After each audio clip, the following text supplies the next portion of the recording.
Halo Tribuners, hari ini Jumat 12 November 2021, Ratu Sejati kembali menemani Anda di Live Travel Update. Gak berasa Tribuners, besok sudah weekend ya. Untuk Anda yang ingin berlibur tapi masih bingung mau kemana, tenang saja Tribuners karena Ratu sudah siapkan sejumlah rekomendasi destinasi wisata di beberapa lokasi di Indonesia hingga tips traveling khusus untuk Anda. Disampaikan secara langsung bersama sejumlah reporter kami yang tersebar di daerah lain. Inilah Live Travel Update selengkapnya. Jika Anda berkunjung ke Manado, Anda akan dengan mudah menemukan taman-taman Tribuners yang bisa dipakai untuk nongkrong sambil melihat banyak bunga-bunga. Ada sekitar 50 taman Tribuners di Manado. Satu di antaranya yang paling diminati adalah Taman Kesatuan Bangsa atau TKB. Yang menarik Tribuners, 50-an taman ini semuanya terawat.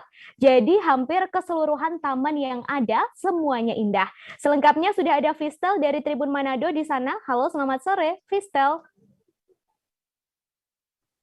Halo, Vistel. Halo, selamat sore, Vistel. Halo, selamat sore rekan Ratu. Baik, Vistel boleh dijelaskan dan digambarkan seperti apa sebenarnya taman-taman yang ada di kota Manado ini? Dan ada taman apa saja di sana? Silakan, Vistel. Ya, terima kasih rekan Ratu. Ya, di Kota Manado ini sesuai informasi yang kami dapatkan dari Kadis Dinas Lingkungan Hidup Kota Manado, bahwa di Kota Manado ada 51 taman yang terus dipelihara oleh DLH Kota Manado. Yang paling diminati yaitu Taman Kesatuan Bangsa atau TKB di Kota Manado. Nah, salah satunya yang kami pantau ini Tugu Dharma Wanita yang berada di Tikala Ares, Kota Manado, Sulawesi Utara. Dari sebuah taman ini mulai dipelihara oleh pemerintah dengan fasilitas tempat duduk atau tempat bersantai, ada ayunan dan tempat bermain anak lainnya. Namun bagi Kadis DLH sampaikan dari 51 taman ini ada beberapa yang besar, ada beberapa yang kecil, sehingga semua yang besar disiapkan tempat sampah, sedangkan yang kecil-kecil tidak disiapkan tempat sampah, akan tetapi setiap paginya atau setiap sorenya petugas kebersihan dari DLH terus mengangkut sampah yang ada di taman-taman.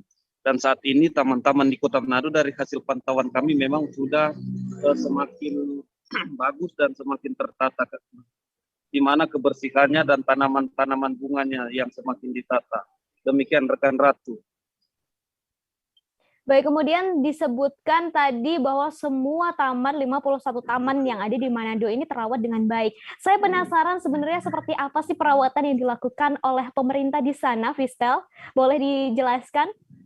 Ya, pemerintah di Kota Manado sudah menyediakan tempat khusus pembibitan bunga-bunga, sehingga setiap ada bunga yang rusak, mereka langsung menggantinya karena sudah ada pembibitan.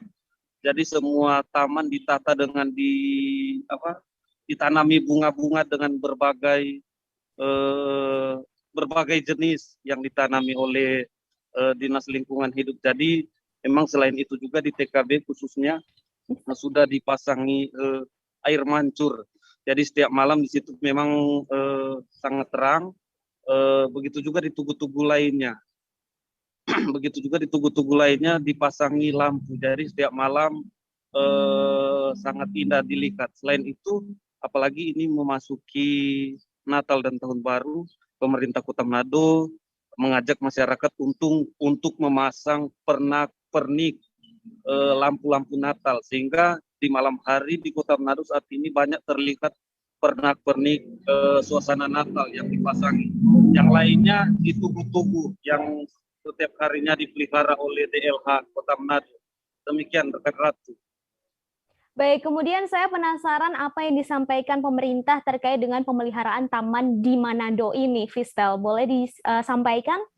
Ya, yang disampaikan oleh Kadis DLH Kota Manado, dia mengharapkan kerjasama dari masyarakat Kota Manado maupun dari luar Kota Manado yang menikmati keindahan taman ini. Karena menurutnya meskipun dari pemerintah terus memelihara taman ini, jika tidak ada kerjasama dari pengunjung atau masyarakat Kota Manado maupun dari luar Kota Manado, sampah contohnya akan terbiarkan. Kalau masyarakat tidak patuh dengan kebersihan, pastinya sampah di mana-mana. Tapi kalau ada kerjasama dari yang baik dari pengunjung atau masyarakat yang ada, sampah itu bisa teratur. Dan disampaikan oleh Kadis DLH, salah satunya pesannya bagi masyarakat yaitu jangan mencuri bunga yang ada di taman, karena menurut Kadis masih ada beberapa orang yang tidak bertanggung jawab mencuri bunga yang ada di taman. Dengan begitu memang Kadis sampaikan memang mereka mempunyai pembibitan untuk bunga. Namun Kadis mengharapkan agar kerjasama masyarakat dan tidak ada lagi pencurian-pencurian bunga di beberapa titik taman. Namun hanya beberapa oknum yang melakukan ini pencurian bunga di taman-taman yang ada di Kota Manado. Demikian, Ratu. Baik, terima kasih Fistal atas informasinya, dan Tribuners, untuk Anda yang berada di Kota Manado, ini sangat menyenangkan ya, karena ada 51 taman yang semuanya terawat dan bisa Anda gunakan untuk tempat menghabiskan akhir pekan atau hanya sekedar melepas penat. Tadi Tribuners juga sempat melakukan wawancara dengan Kepala Dinas Lingkungan Hidup, Frankie Porawo. Berikut liputannya untuk Anda. Jadi untuk Taman Kota Manado memang kurang lebih 51 titik. 51 titik. 51 titik. Cuma memang ada beberapa taman yang perlu penanganan serius, bahkan setiap hari. Jadi ada selain TKB yang kita tata taman, kedua median jalan. Median jalan dari bandara sampai Malayang, baru dari Binangun sampai Tuminting, itu kita rawat setiap hari, karena kita punya nursery taman bunga, sehingga ada beberapa bunga yang mati, itu kita langsung ganti. Jadi kita punya nursery, jadi ini semacam swakelola. Jadi kita punya materi bunga, sehingga tidak perlu pembiayaan lebih, kita langsung ganti. Dan setiap hari kita rawat seluruh taman di Kota Manado, termasuk taman di depan kantor wali kota. Ada lapangan Tikala juga. Jadi semua taman di Kota Manado kita rawat. Selanjutnya Tribuners, naik unta tapi di Indonesia. Tenang, karena sensasi naik unta bisa Anda rasakan di Bali. Lokasinya berada satu kawasan dengan Pantai Mertasari Sanur di Jalan Tirta Empul, Sanur, Denpasar Timur. Nama lokasinya adalah Taman Inspirasi Muntik Siokan. Awalnya, Tribuners, lokasi ini bernama Dream Island yang merupakan sebuah restoran. Tetapi mengalami kejadian hingga ludes terbakar, kemudian dibangun kembali dengan konsep yang berbeda. Yang jadi ikonnya adalah jineng yang merupakan bagian dari bangunan tradisional Bali dan biasanya digunakan sebagai lumbung. Seperti apa lokasinya dan apa saja yang ada di sana, sudah ada Arini dari Tribun Bali. Halo, selamat sore Arini. Halo, selamat sore Ratu. Baik, Arini, boleh dijelaskan lokasi Taman Inspirasi Muntik Siokan ini ada di mana, kemudian ada apa saja yang di sana? Oke, sebelumnya Taman Inspirasi Muntik Siokan ini berlokasi satu wilayah dengan Pantai Mertasari, Sanur, yaitu berlokasi di Jalan Tirta Empul, Sanur, Denpasar Timur. Begitu, Ratu. Kemudian untuk bisa menuju ke sana, aksesnya seperti apa, Arini? Oke, untuk menuju ke sana, pengunjung bisa lihat di sini ada 2 onta ya, yang di tayangan yang bisa dilihat juga oleh Tribuners. Boleh dijelaskan ini seperti apa, kemudian lokasinya juga boleh digambarkan begitu, Arini?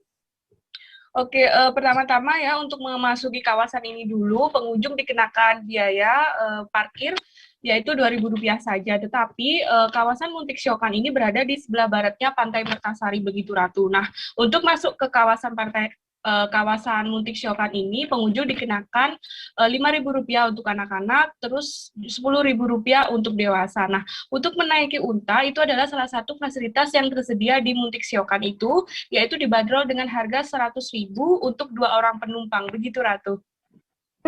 Untuk jangka waktunya berapa lama 100.000 untuk bisa menaiki unta itu hari ini?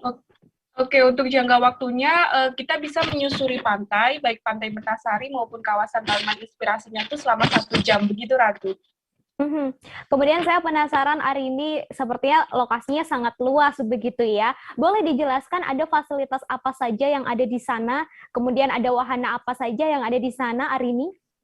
Oke, untuk fasilitas yang didapatkan, selain kita mendapatkan fasilitas umum seperti toilet, seperti itu, dengan membayar Rp10.000 itu, kita disediakan hand sanitizer maupun wastafel ya, Ratu, di sepanjang kawasan itu. Terus kemudian juga terdapat restoran maupun warung makan, terus juga kedai-kedai minuman juga ada. Dan untuk pengunjung yang membawa keluarga, di sini tersedia play kids yang dibanderol harga Rp5.000 aja untuk jam tidak ditentukan seperti itu, Ratu. Kemudian hari ini saya ingin tanya apakah hari ini juga sempat mencoba naik di atas punggung unta hari ini? Oke, kalau untuk mencobanya sih belum ya, Ratu, tapi untuk berfoto maupun mengelus-ngelus untanya itu sudah sih. Baik, saya ingin hari ini memberikan beberapa tips wisata untuk Tribuners nih yang hendak berkunjung ke lokasi wisata ini. Adakah beberapa tips khusus dari Arini begitu? Oke, untuk tips ya, pengunjung, meskipun di sini disediakan warung makan, seperti itu, alangkah baiknya membawa makanan sendiri ya, karena mengingat di pandemi COVID-19 ini, kita harus menjaga higienitas dari makanan yang kita bawa. Nah, untuk tips selanjutnya, mungkin para pengunjung yang akan datang ke sini bisa membawa tikar, tetapi di sini juga disediakan gazebo seperti itu ya, atau bangunan khas Bali. Di sini juga tidak perlu khawatir takut akan keramaian, karena di sini pengunjung bisa saling jaga jarak, mengingat tempat ini itu sangat luas dan juga tersedia beberapa tempat duduk gitu, Ratu. Baik, terakhir hari ini saya ingin tanya mengingat saat ini juga kita masih ada di tengah pandemi begitu kan, dan kabarnya juga akan datang gelombang ketiga. Boleh dijelaskan untuk protokol kesehatan di lokasi ini seperti apa? Oke, untuk protokol kesehatannya di sini cukup bagus ya, Ratu. Dari awal kita masuk di tiketing itu kita sudah disediakan hand sanitizer maupun wastafel untuk cuci tangan. Kemudian setelah itu kita ada pengecekan suhu secara otomatis, dan juga di setiap kawasan itu, di setiap sudutnya saya temukan banyak sekali wastafel untuk kita mencuci tangan. Bukan hanya wastafel saja, tapi juga disediakan tisu maupun sabun. Begitu, Ratu. Baik, terima kasih hari ini atas rekomendasi lokasi wisatanya Tribuners untuk Anda yang berada di Bali dan sekitarnya. Muntik Siokan ini bisa jadi salah satu pilihan untuk berlibur di akhir pekan besok. Terima kasih hari ini. Kemudian Tribuners untuk Anda yang senang bercocok tanam, apalagi mengoleksi tanaman bonsai. Di Kabupaten Bangka Barat sedang ada pameran bonsai Negeri Sejiram Setason. Pameran ini digelar tepatnya di Pantai Batu Rakit, Kabupaten Bangka Barat. Ratusan komunitas bonsai lestari Bangka Barat, Raden Imam kemudian membeberkan alasan terkait bonsai yang dihargai setara dengan sepeda motor, bahkan setara dengan harga sebuah rumah Tribuners. Selengkapnya sudah ada Rizky dari Bangka Pos. Halo, selamat sore Rizky. Iya, sore Ratu. Baik, Rizky boleh disebutkan ada bonsai jenis apa saja yang dipamerkan di sana? Iya, untuk pameran bonsai Negeri Sejiram Setason kali ini dari pihak panitia menyediakan berbagai ratusan bonsai yang berada di yang diselenggarakan di Pantai Batu Rakit.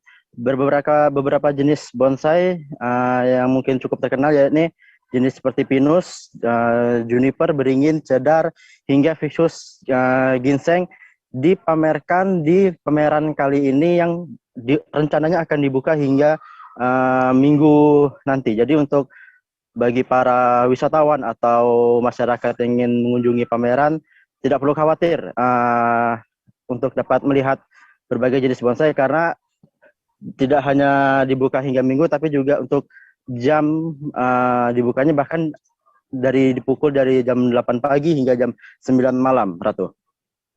Baik, tadi disebutkan ada ratusan bonsai dari berbagai jenis dengan harga mulai puluhan juta hingga ratusan juta rupiah. Nah, saya ingin tahu, saya sangat penasaran apa sih sebenarnya yang membuat tanaman kecil ini bisa seharga hingga 35 juta rupiah, Rizky? Iya, Ratu. Berdasarkan informasi yang kami terima dari pengurus komunitas bonsai Lestari Bangka Barat, Raden Imam, mengatakan ada satu jenis bonsai yang berjenis Ficus yang dihargai senilai 35 juta atau mungkin setara dengan satu unit motor 150 cc, Ratu. Jadi Raden Imam mengatakan keunikannya itu yang membuat harganya dapat melambung tinggi yaitu dari cara menanamnya atau prosesnya yang lama, sehingga butuh kesabaran, butuh ketelitian, butuh kejelian dari para pemilik bonsai untuk merawat dan mengembangkan bonsai itu sendiri. Karena juga diketahui sendiri untuk batangnya sendiri dari Raden Imam mengatakan juga bukan sembarangan pohon. Jadi untuk pohon sendiri sudah puluhan tahun lalu diolah dan didongkel hingga menjadi harga sekitar 35 juta, Ratu. Baik, kemudian saya penasaran dengan dukungan Pemda Bangka Barat terkait acara ini. Seperti apa, Rizky? Iya, untuk acara ini sendiri sudah dibuka sejak Rabu lalu dan yang membukanya sendiri adalah Wakil Bupati Bangka Barat, Bung Mingming, yang secara langsung datang dan menghadiri dan melihat dan antusias sekali melihat berbagai komunitas di Kabupaten Bangka Barat terkait bonsai ini. Sehingga Bung Mingming mengatakan diharapkan tidak hanya digelar untuk lingkungan di Kabupaten Bangka Barat, namun juga Pemkab Bangka Barat juga akan mendukung untuk terus dikembangkan komunitas-komunitas bonsai dan akan dikumpulkan di Provinsi Bangka Belitung dan akan dijadi satukan dan mungkin akan membuat pameran bertingkat nasional, Ratu. Baik, terima kasih Rizky atas informasinya hari ini. Untuk Tribuners pecinta bonsai atau yang suka bercocok tanam begitu ya, bisa mampir ke pameran ini untuk sekadar melihat-lihat atau mungkin ikut membeli juga sangat diperbolehkan. Terima kasih Rizky. Rizky tadi juga sempat melakukan wawancara dengan pengurus komunitas bonsai Lestari Bangka Barat, Raden Imam. Berikut liputannya untuk Anda. Prosesnya lama, Pak, supaya menjadi seperti begini, kelihatan seperti pohon tua. Nah, keunikan dia karena dia mahal itu karena unik dan tuanya. Sekitar ini 30-an tahun umurnya. Baik Tribuners, setelah ini masih akan ada sejumlah informasi destinasi wisata lain, tapi kita jeda sejenak ya, jadi tetap bersama kami. Bersyukur banget. Kak, si anak ini dijadikan sebagai tersangka begitu. Ya, kalau ini kita bicara yang di luar kasus Kebun Ombok ya. Dengan nama hujan shower, di mana terdapat batas jelas antara daerah hujan dan tidak hujan yang biasanya terjadi pada fase awal mature stage atau tahap berbahaya tuh Kang. Jadi mulai artinya terjadinya perlembekan. Nah itu untuk penetrasi akan sulit gitu ya. Dok, saya ini menurut saya memang tidak mudah, bukan urusan tanah diambil. Kalau misalnya Amerika Serikat sekarang, Rasulullah mengatakan dalam sebuah hadis bahwa berpuasa di 6 hari Syawal itu. Oke, apa kabar Bang Arif di sini untuk strateginya? Kalau saya sendiri di Jumip 37 ini yang semalam baru mulai, saya udah sebenarnya aku nggak ngerasa itu penangkapan atau penggerebegan atau apapun itu. Karena gini loh, posisinya aku kriteria. Jadi kita mengenal disebut dengan stroke yang tidak berdarah dengan stroke yang berdarah. Stroke yang tidak berdarah itu biasanya ditandai dengan adanya penyumbatan. Kalau itu terjadi di sini mungkin pikirnya tidak ke situ kali ya. Tapi kalau di Korea atau di Kamboja itu ada beberapa paper yang saya itu Mas, ya, dulunya tukang koran. Oh gitu ya. Tukang koran. Ya, saya baca itu Pak. Tuh kan pernah baca kan? Ya. Jadi kalau saya jadi pangdam itu udah bersyukur banget. Kak, si anak ini dijadikan sebagai tersangka begitu. Ya, kalau ini kita bicara yang di luar kasus Kebun Ombok ya. Dengan nama hujan shower, di mana terdapat batas jelas antara daerah hujan dan tidak hujan yang biasanya terjadi pada fase awal mature stage atau tahap berbahaya tuh Kang. Jadi mulai artinya terjadinya perlembekan. Nah itu untuk penetrasi akan sulit. Gitu ya. Dok, saya ini menurut saya memang tidak mudah, bukan urusan tanah diambil. Kalau misalnya Amerika Serikat sekarang, Rasulullah mengatakan dalam sebuah hadis bahwa berpuasa di 6 hari Syawal itu. Oke, apa kabar Bang Arif di sini untuk strateginya? Kalau saya sendiri di Jumit 37 ini yang semalam baru mulai, saya udah sebenarnya aku nggak ngerasa itu penangkapan atau penggerebegan atau apapun itu, karena gini loh, posisinya aku kriteria. Jadi kita mengenal disebut dengan stroke yang tidak berdarah dengan stroke yang berdarah.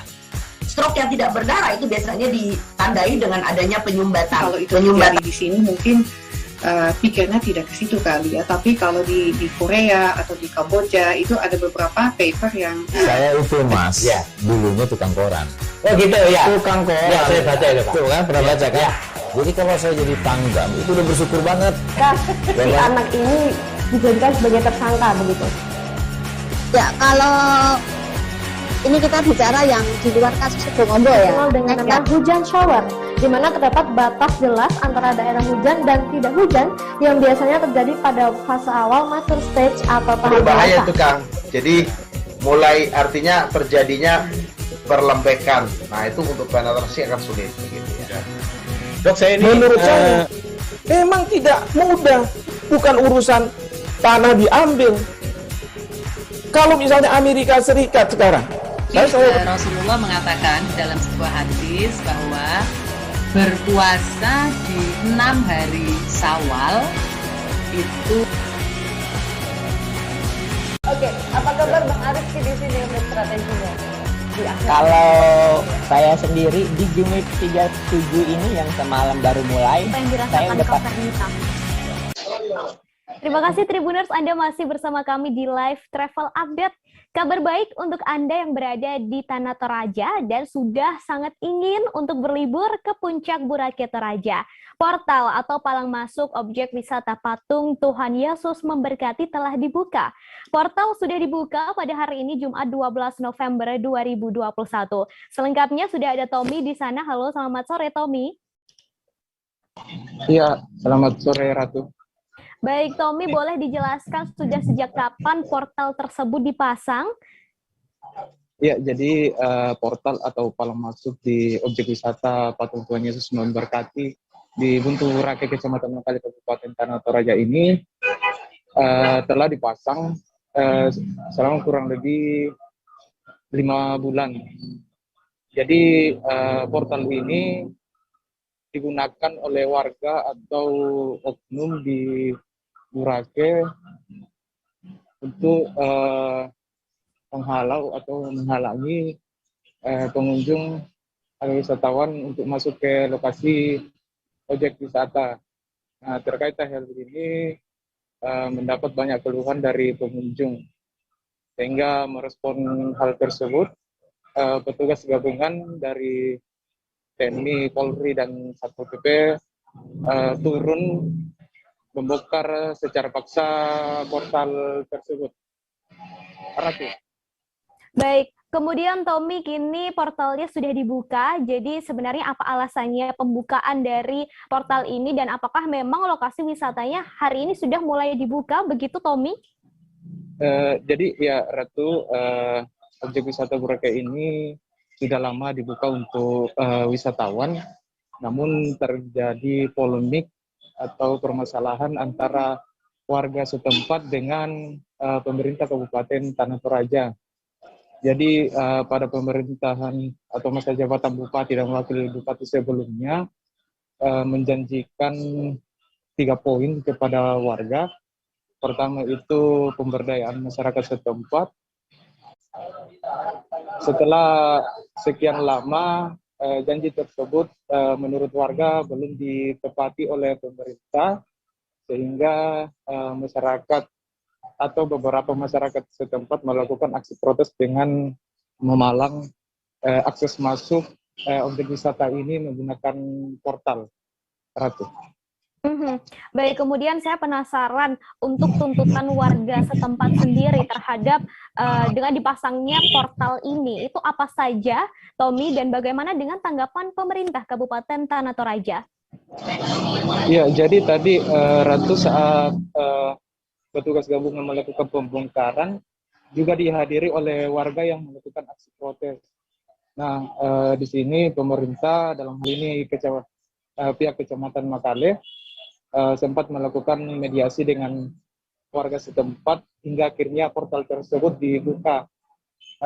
Menurut perwakilan warga yang melakukan aksi protes, mereka menuntut janji yang disampaikan oleh pemerintah selanjutnya, dalam hal ini mantan Bupati Tanah Toraja Bapak Nikodemus Giring Kanae. Nah, setelah mediasi tersebut dilakukan, warga pun dan pemerintah sepakat untuk kembali membuka atau tidak warga tidak lagi menutup akses masuk objek wisata ini menggunakan portal, dan dalam waktu dekat ini Ratu, warga akan bertemu secara langsung dengan Bupati Tanah Toraja Theophilus Arorerum untuk kelanjutan terkait polemik yang terjadi di Boracay. Namun saat ini Ratu, petugas memastikan tak ada lagi halang-halangan atau warga yang menghalangi wisatawan untuk datang berkunjung di objek wisata. Jadi bagi warga yang selama ini mengeluh dengan adanya oknum yang melakukan atau menutup portal di objek wisata Boracay, kini sudah bisa masuk, dan kedepannya petugas juga akan terus melakukan pengawasan di lokasi objek wisata ini. Ratu. Baik, saya ingin memastikan, Tommy, berarti ini wisatawan sudah bisa mendatangi objek wisata ini ya, Tommy? Iya, benar sekali, Ratu. Baik, terima kasih Tommy atas informasinya, dan Tribuners, tadi Tommy juga sempat melakukan wawancara dengan Kepala Bagian Perundang-undangan Satpol PP Tanah Toraja, Agustinus AP. Berikut liputannya untuk Anda. Ya, kita sesuai dengan jadi selama itu yang kami tunggu-tunggu hari ini portal sampai sekarang yang menuju ke itu kami sudah dengar itu, jadi kami dibuka hari ini, dan sesuai rencana puji Tuhan tidak ada halangan, dan kita sepakat dengan masyarakat portal dibuka dan para pengunjung bisa membawa kendaraan yang penting dendom bisa objek wisata Boracay. Bagaimana dengan saja tugas yang diberikan kepada saya? Jadi kendaraan sudah bisa sampai di sudah bisa sampai ke atas. Pak, ini apa betul ini palang menjadi sumber pungli di media sosial yang viral itu, Pak? Jadi perlu saya jelaskan di sini bahwa tidak ada pungli, Pak. Tidak ada pungli. Di sini mereka memang mencari nafkah dan tidak ada paksaan. Pengunjung datang dengan senang hati, yang mau jalan kaki silakan jalan kaki, yang mau naik ojek silakan naik ojek. Terus kenapa ada pembongkaran ini, Pak, kalau begitu? Adanya pembongkaran ini karena adanya berita di medsos yang tidak jelas bahwa ada pemalakan di sini, ada premanisme. Ternyata itu tidak ada, Pak. Tidak ada premanisme, tidak ada pemalakan di sini. Sama sekali tidak ada. Masyarakat di sini hanya gunakan untuk mencari hidup, untuk menopang hidupnya. Karena kita tahu juga masyarakat kecil di sini. Ya, tadi tidak ada beberapa tuntutan masyarakat, Pak. Tuntutan masyarakat. Di Lampung, Tribuners, ada sebuah restoran yang menyajikan berbagai jenis makanan olahan ikan. Nama restorannya adalah Dapur Pindang Mujair Soa Jabung khas Lampung Barat. Menu yang jadi andalan adalah masakan khas Lampung Barat, Iwa Mujair Suwa Jabung. Supaya lebih jelas seperti apa rasanya dan seperti apa bentuk masakannya, langsung saja ada Tommy di sana. Halo, selamat sore, Nanda. Ya, selamat sore rekan Ratu. Baik, Nanda bisa diceritakan apa itu Pindang Mujair Suwa Jabung yang ditawarkan di Rumah Makan Amanda di Kabupaten Lampung Barat ini? Baik, rekan Ratu. Jadi Iwa Mujair Suwa Jabung itu merupakan masakan khas Lampung Barat yang disajikan dengan santan, ikan mujair dengan santan, serta ada di dalamnya itu kecombrang atau dalam bahasa masyarakat setempat itu disebutnya dengan jabung. Demikian, rekan Ratu. Baik, kemudian saya penasaran sebenarnya apa sih yang spesial dari pindang mujair soa jabung ini, Nanda? Yang spesial dari iwa mujair soa jabung itu terletak pada jabungnya atau kecombrangnya itu. Jadi itu yang menjadi khas di situ karena ada aroma dari kecombrang atau jabung itu serta rasa santan yang legit khas Lampung Barat. Demikian Ratu. Boleh disebutkan harga dari pindang mujair soa jabung ini berapa? Kemudian ada menu apa lagi selain pindang mujair soa jabung di restoran ini, Nanda? Untuk harga dari iwa mujair soa jabung itu Rp25.000 per porsinya. Kemudian menu selain dari menu tersebut ada ikan goreng, ada ikan bakar, ayam goreng, ayam bakar, kemudian pindang patin, pindang mujair, dan itu kisaran harganya di Rp25.000 sampai Rp35.000 per porsinya. Kemudian Nanda, yang paling penting nih untuk bisa menikmati pindang mujair soa jabung di rumah makan Amanda ini, boleh dijelaskan rute dan juga akses menuju ke rumah makannya, Nanda? Untuk akses atau rute bisa menggunakan kendaraan roda 4, roda 2, karena letaknya kan di pinggir jalan pada jalan raya Jalan Raden Intan, Simpang Serdang, Kecamatan Kelurahan Waimengaku, Kecamatan Balik Bukit, Kabupaten Lampung Barat. Kalau dari Bandar Lampung sendiri, ibu kota Lampung itu sekitar 6 jam perjalanan. Kemudian kalau dari ibu kota Lampung Barat, Tugu Liwanya itu berjarak 4 kiloan lebih. Baik, terima kasih Nanda atas informasinya hari ini untuk Anda Tribuners yang saat ini berada di Lampung begitu ya. Bisa langsung mampir saja ke rumah makan Amanda untuk menikmati makanan khas Lampung Barat. Terima kasih Nanda, dan tadi Nanda juga sempat melakukan wawancara dengan pemilik rumah makan, Linda. Berikut liputannya untuk Anda. Itu kalau saya dengar katanya emang satu-satunya rumah makan yang ada soa mujair jabung di sini. Iya. Ya, yang di ada di Lampung Barat di Balik Bukit terutama. Kenapa Bu kok bisa kepikiran bikin menu itu? Ya ini kan kita gimana caranya biar kita ingin melestarikan budaya Lampung Barat. Memperkenalkan ciri khas kepada Anda wisata, tamu-tamu.